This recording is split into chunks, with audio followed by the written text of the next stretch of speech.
Estimados amigos y estimados hermanos, hoy día vamos a tocar el punto de este tema, el Cristo de la historia y el Cristo de la experiencia.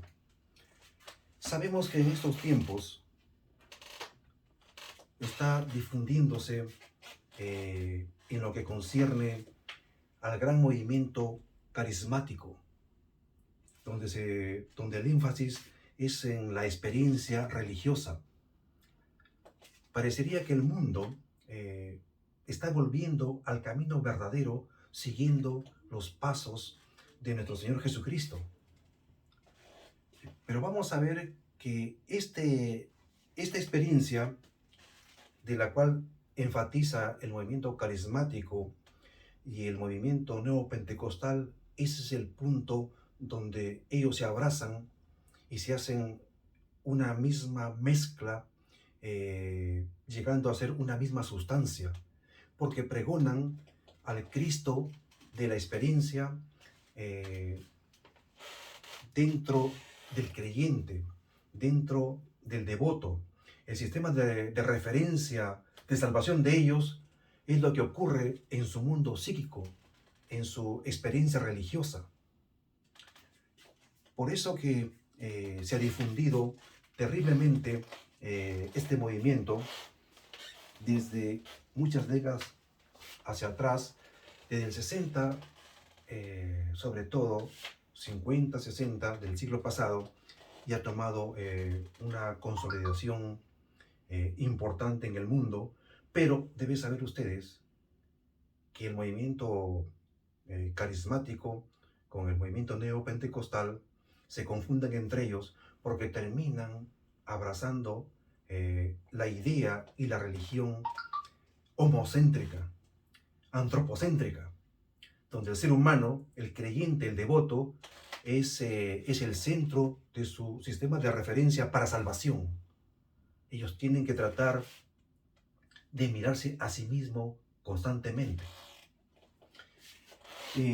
Valgan verdades que desde muchos siglos, desde algunas décadas, quizás 4 o 5 décadas,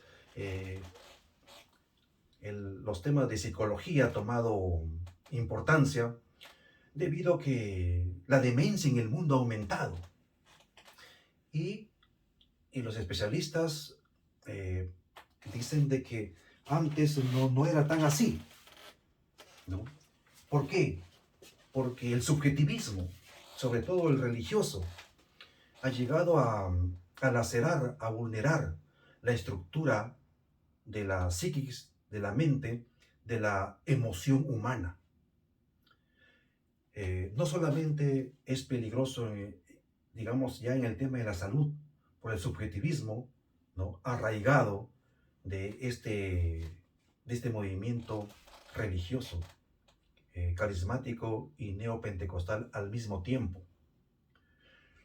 Pero el cristianismo de Cristo, valga la redundancia, es diferente. Es el cristianismo de la historia. La salvación está basada en un evento histórico concreto, ¿no? En una biografía, en lo que ocurrió en la persona de Jesucristo.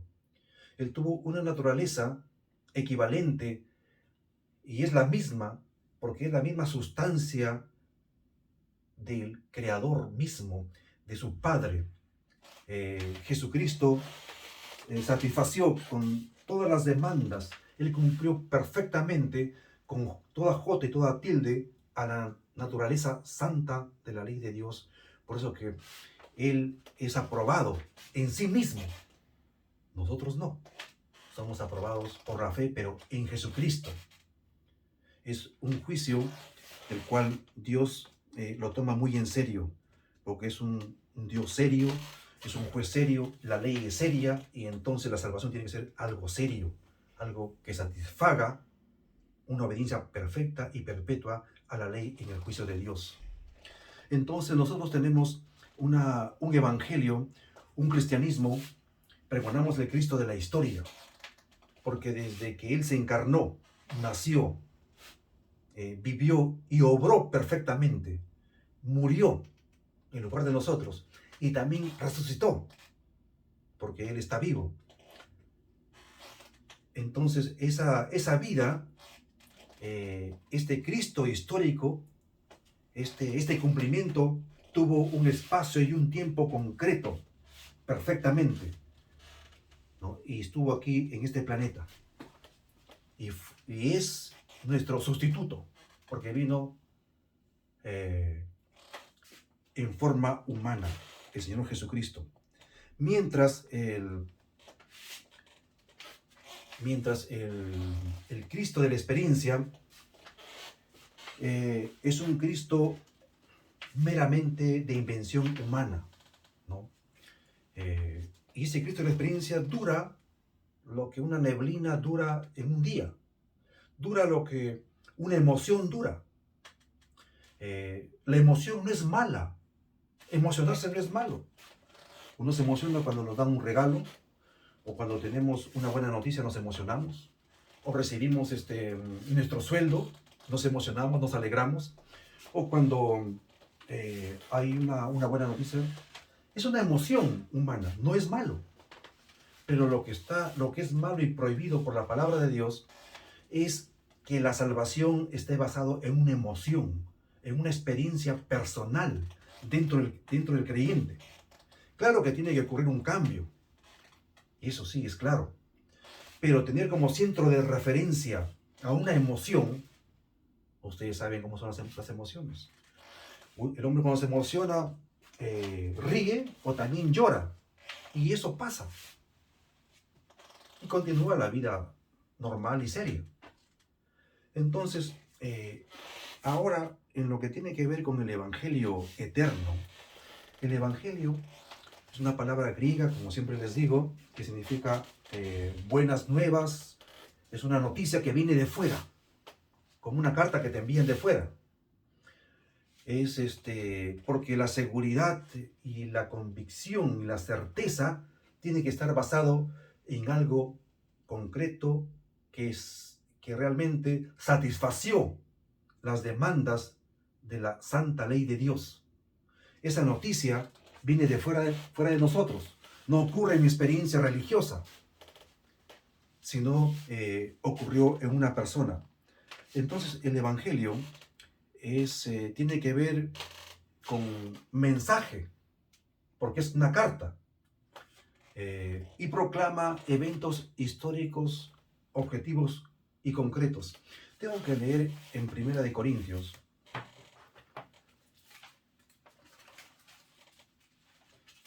15, 1 al 4, con respecto a este punto. Pablo dice: además os declaro, hermanos, el evangelio que os he predicado, el cual también recibisteis, en el cual también perseveráis, por el cual asimismo, si retenéis la palabra que os he predicado, sois salvos. Si no, habéis creído en vano. Mira la objetividad, ¿no?, de la declaración de Pablo. Porque primeramente, verso 3 del capítulo 15, porque primeramente os he enseñado lo que asimismo recibí, que Cristo murió por nuestros pecados conforme a las Escrituras, y que fue sepultado y que resucitó al tercer día conforme a las Escrituras. Entonces, el Evangelio trata del Cristo de la historia, ¿no? Dice que Pablo, lo que ustedes han recibido, yo también lo recibí, como un informe. Se refiere a que Cristo, al mensaje de que Cristo había muerto por nuestros pecados. Asimismo recibí que Cristo murió por nuestros pecados conforme a las Escrituras, no conforme a mi pasión, no conforme a mi pensamiento, no conforme a mis intenciones, ni tampoco conforme a mis emociones, no. Bien. La salvación nos ha llegado a nosotros por cosas concretas, Alguien tuvo que tocar la puerta de tu casa, un vecino enseñarte, o ir a una iglesia y escuchar el mensaje, o en la televisión, o en la radio, o algún panfleto, o alguna comunicación que finalmente te tuvo que llevar a la Sagrada Escritura, donde está el Evangelio de salvación. Nos ha llegado a nosotros por eventos concretos en la historia. Esto es la encarnación, la vida y la muerte y resurrección de Cristo. Esto ha asegurado la salvación para los pobres hombres perdidos como nosotros. Voy a leerles de una vez en Isaías 53:11 sobre el Cristo de la historia. Verá el fruto de la aflicción. Isaías se refiere a Cristo. Cristo verá el fruto de la aflicción de su alma y quedará satisfecho. Por su conocimiento justificará mi siervo justo a muchos y llevará las iniquidades de ellos. Este lo decía antes, ¿no? Pero la fe, como es la certeza y la convicción de lo que va a ocurrir para él y ocurrió, para nosotros es la fe también, es la certeza, es la convicción de lo que ya ocurrió en un evento histórico. También quisiera leer en Hebreos capítulo 2,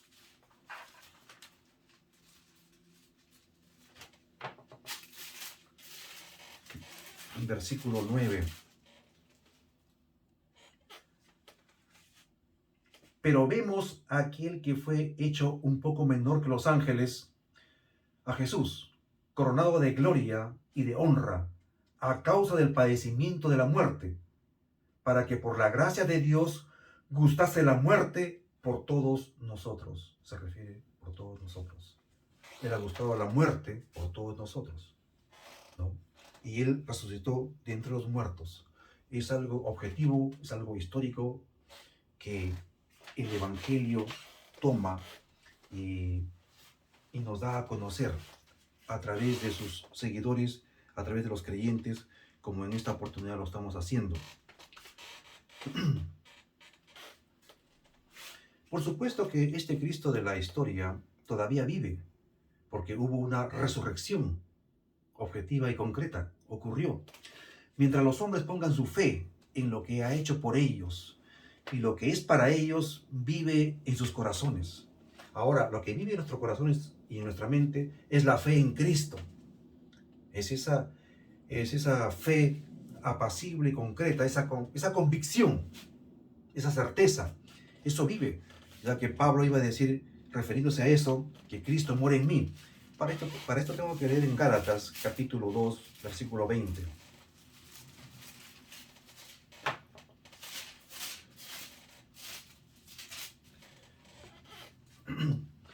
Con Cristo, dijo el apóstol Pablo, con Cristo estoy juntamente crucificado. Y ya no vivo yo, mas Cristo vive en mí.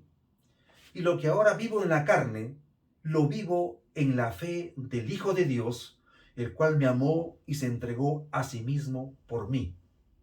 Se está refiriendo a un evento histórico concreto de lo que Cristo ha hecho en favor de nosotros. Entonces, recapitulando un poco, este movimiento carismático de que su centro de referencia es lo que ocurre en ellos y paran constantemente viéndose, observándose y comienzan a juzgarse entre ellos. Porque claro, si el sistema de referencia es una persona, ¿por qué el otro hace esto o hace lo otro? Mientras que para nosotros debiera ser el Cristo crucificado históricamente. Él dijo en vísperas de terminar dando su espíritu a Dios, dijo, consumado es. Solamente se consuma un hecho histórico. Consumado es. Él había hecho la buena obra, obedeciendo lo que tú y yo no podemos obedecer. Entonces, colgado en la cruz, era el Evangelio de Dios. Dios mismo bajó y clavó su Evangelio en un madero, a Cristo mismo, ¿no? La obra de la salvación en favor de nosotros. Ahora sí, y cualquier intento, por eso que es peligroso caer en las manos del Cristo carismático, ¿no? Y eso se traduce en las multitudinarias procesiones que están tomando vigor en todos los países del mundo, la idolatría. Entonces, cualquiera que no respeta y no acepta la salvación en Cristo, declarado en forma explícita en las Escrituras, comete idolatría. ¿Por qué? Porque ha hecho un Cristo de su fabricación, de su experiencia, dentro de su éxtasis, dentro de su concepción, ha elaborado un Cristo empírico, del cual mora dentro de él, y ese es su sistema de referencia, pero no es sino sus emociones de una carne caída, de un hombre pecaminoso, porque el hombre tiene esa naturaleza. Pero nosotros tenemos a un Cristo que está fuera de nosotros, está en el cielo, en el lugar santísimo, está viviendo y está intercediendo por todos nosotros, y además es nuestro sustituto. Que Dios te bendiga y será hasta la siguiente oportunidad. Muchas gracias.